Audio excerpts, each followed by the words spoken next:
I think Mark Fisher's work is interesting because it. I mean, I only read it post like 2015 at least, when it almost, only 4 years after its publication, felt like it was talking about a slightly different time.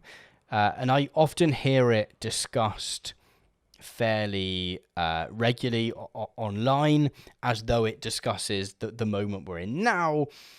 And I don't know, I just don't necessarily feel that it does anymore. After, Corbyn in the UK, after Bernie Sanders in the US, after sort of left-wing movements rising in lots and lots of countries in Europe and in South America, in Asia, I think a lot of the sort of left-wing parties hadn't necessarily gone away in quite the same way. It sort of felt like a book out of time a little bit, because I'm not sure that it does, talk to this moment in quite the same way. Like the key quote from Capitalist Realism is that one about which is pulled from Jameson maybe, or Zizek, I can't remember, but is the one about you can't. It's easier to imagine the end of the world than it is to imagine the end of capitalism.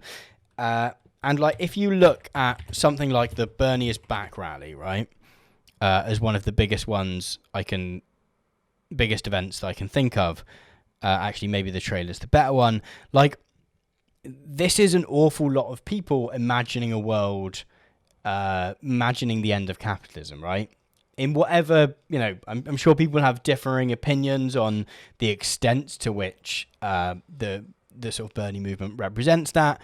But yeah, that key idea of the fact that we can't even think beyond capitalism just seems to not be where we are anymore. And that doesn't mean that, Fisher was wrong when he wrote it. I think at that period of time, that was very much the sort of cultural place we were in, even after the 2008 financial crisis. But I think it just maybe took a little bit of time for some of the sort of aftershocks of that crisis to really bed in. I mean, like, for example, I've been trying to book some train tickets to go to London, see some friends, and try and see some shows and stuff. Now that that's allowed, and so for those of you that aren't in the UK, there is a thing called there has been a thing for a long time called a 18 to 25 rail card. I think it used to be called a young person's rail card, but they changed that for some reason. And then they released a new one called the 26 to 30 rail card relatively recently, partly as an acknowledgement that you're now poorer till you're a little bit older, right? That idea of by the time you're 25, as Thatcher said, if you were still catching the bus at 25, you failed in life, and that you've like naturally got to a better place in your life by that age, is just sort of silly these days. So they released a new one, and it's not called this anywhere on the actual website, but in the sort of header for it, it is called the Millennial Rail Card, which just feels like a really clear expression of the extent to which our particular generation, but also those following, have been screwed by the particular way in which the economic system